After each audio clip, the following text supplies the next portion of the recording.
السلام عليكم ورحمة الله تعالى وبركاته. اليوم أنا بغيت غير نجاوب بعض التعاليق اللي تحطت لي في الفيديو ما قبل الأخير. حرام عليك واتقي الله وربي غيختبرك في أعز ما عندك، وباغية تطلعي قناتك بالحقد والحسد. فأنا مادام جيتي ودخلتي وحطيتي تعليق في الفيديو ديالي فضروري ما غنجاوبكم ونجاوب شكون اللي كتحرضكم، لان على ما اظن اما ما كتفهموش الهضره، لان ولو موظفه البنك تكلمت بالانجليزي انا راني شرحت بالعربيه، ولكن نتوما ما فهمتوا لا لونجلي ولا عربيه، واما ما سمعتوش الفيديو كاع وغير دخلتوا تعايروا الله في سبيل الله ولا محرضين ومحرشين. اولا انا البنك مشيت ليها من اجل شغالي وحسابي، واللي ما كنتش غندخل لجهة العملاء المميزين. لو كنت بغيت غير نسول معلومة ممكن نتصل غير بالتليفون، ممكن نجيب معلومة غير من الانترنت. وحتى ولو مشيت للبنك يمكن لي نمشي غير لشباك المعلومات نجيب المعلومة، ولكن انا مشيت للبنك ديالي والجهة المخصصة لفئة المشتركين ديالي باش نقضي شغالي. فما يجيش شي واحد يقول لكم ماشيين الطريق كلها باش يسولوا عليا. زعما انا مساليه ما عندي ما يدار، والحياه وقفات عند شخص معين باش انا نكرس حياتي نكذبو ولا نصدقو؟ شكون هو بالنسبه لي؟ انا بالنسبه لي لا شيء، ما كيهمنيش. شتي مبدئي في الحياه بسيط جدا، واذا سمعوا اللغو اعرضوا عنه. يعني من صفه المؤمن ترك الجدل العقيم واللغو اللي لا فائده منه. اما باش انا نخصص وقت ونمشي الطريق والزحام وباركينغ مكاينش وننتظر في البنك مده طويله باش تجي نوبتي غير باش نسول على مشكل اي واحد كيف ما بغى يكون هاد الواحد، مستحيل. وما عنديش وقت ليلو، حياتي عامرة ما عنديش الوقت فين نحك في راسي باش انا عاد نزيد بحال هاد التفاهات في حياتي.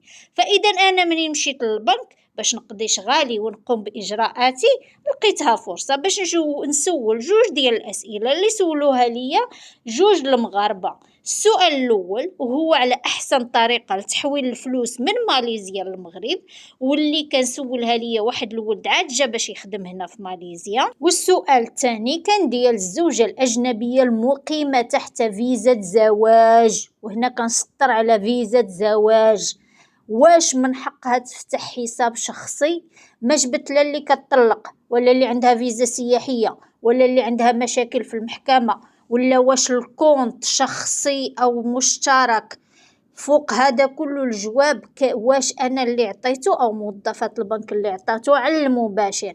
واش ذنبي انني كنوضح للناس قوانين هاد البلد، نوعي وننور البنات قبل ما طيح الفاس في الراس؟ واش عيب انني نقل لكم الواقع كما هو؟ انا مزت حتى شي حاجه من راسي، الموظفه هي اللي هدرات وانا نقلت لكم داك الشيء كما هو. حتى الا ما تيقتوش الشرح ديالي خذوا داك المقطع وترجموه في جوجل ويعطيكم اشنو قالت السيده بالضبط. ففين كاين الغلط؟ ولا حنا في هاد ماليزيا ما من حق حتى واحد يهدر او يتكلم؟ لا بالعكس، فين ما جاتني فرصه باش نوضح او نشرح غنوضح وغنشرح، ابى من ابى وكره من كره، لان هذه بالنسبه لي صدقه جاريه ربي هو اللي غيجازيني عليها. مادام ما جبت حد ما شوه سمعة حد، ولكن اللي قرصوا الفيديو ديالي او ما جاش على هواه فهداك شغله وهديك مشكلته. بامكانه يثبت العكس، بامكانه يتغاضى عن الموضوع، بامكانه يلجأ للقضاء والقانون. اما باش يتهمني انني بغيت نطلع المشاهدات وطلبته يبارطاجيني ومنين ما بغاش داكشي علاش كنحاربو، فاصلا ما كاينش اللي مسوق لك الخبر. واقسم بالله ما متبعك ولا كنتفرج في فيديوهات كلهم. وهذا الاسلوب ديال الغمقه وبنادم دائما يجيب لك الاطفال في الطريق بغاو يقطعوا رزق بناتي وانا كنصرف على بناتي، واش هذا الاسلوب ما بغاش يتبدل؟ اسلوب التبوحيط ولبس الكبوط بالمقلوب وراه ما بقاش ياكل معايا، راه ولات عندي مناعه عاليه بحال هاد المواقف. شوف ليك شي اسلوب تاني، راه كاين التطور والابداع والناس ماشي كلهم في نفس مستوى الذكاء. كاين اللي تضحك عليه بالعاطفه وكاين اللي كيخدم العقل باش كيوزن الامور. اما منين كيكون شي فيديو بحال هذاك ديال البارح واللي موجه لي مباشره فانا ما كنغطيش وجهي، أنا عندي مباشرة، أنا كنتواجه نيشان، فضروري ما غادي ندخل ونتفرج لدوك الاتجاهات الباطلة. بغاو يجمدوا لي الحساب ويقطعوا رزقي ورزق بناتي. الله أكبر، دابا أي واحد باغي يجمد لواحد آخر الحساب غيمشي للبنك وهما يجمدوا ليه الحساب.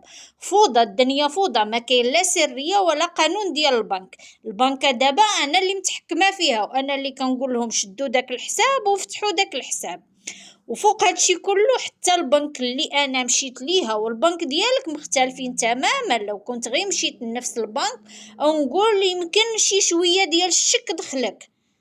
ودابا ماشي انا اللي دايره بك محتوى، ولكن انت اللي كدوري بحال داك الحلفه في الماعن، كل ساعه مع واحد الشكل، غير تلقي من وحده تشدي في الاخرى.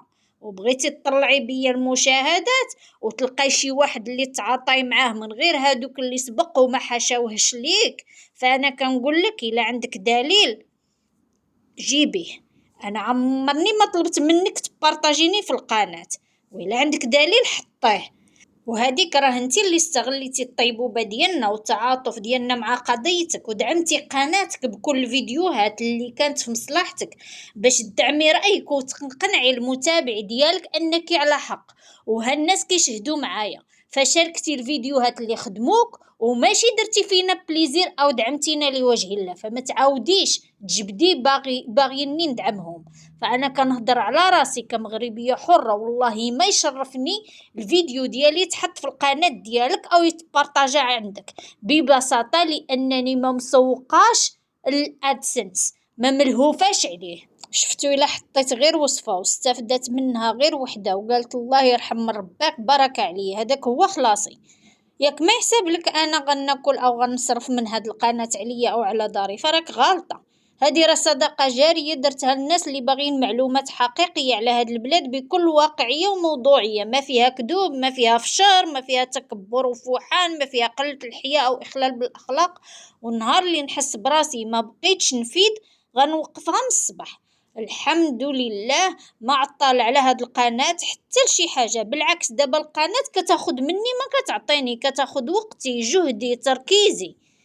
فعلى كل مازال كنأكد انا عمرني ما طلبت البارطاج من اي واحد، ولا انني دافعت على موقف او فكره او قانون مقابل. واللي عنده دليل ضدي من حقه يحطه وعاد يتهم، في حين انا عندي ادله كثيره ولكن متقي الله وما باغيش نكون سبب في تشتات الشمل او في اي مشكله لاي واحد، لا من بعيد ولا من قريب. فخليوني عليكم في التقار. انا بعدت من التفاهه وتضييع الوقت، لانك بحال اللي كتهضر مع الحجر، كاع بلوكيت بنادم، ما بقيتش كنبغي نسمع حتى شي حاجه عليه، فما يجبدنيش. بنادم ما باغي لا يسمع لك لا يسمع نصيحتك، عنده اسلوبه الخاص به، فما يجيش ويتهم الناس ويشوه السمعه ديالهم. حتى واحد ما داها فيك ما حس بيك، وانا راه ما كنهضرش من فراغ. الا لاحظتوا جميع فيديوهاتي بالادله والحجج، حتى الا بغيت نهضر في شي موضوع ما كنحلش الكاميرا واراك يا فم مطلق، دايما كنجيب ادله.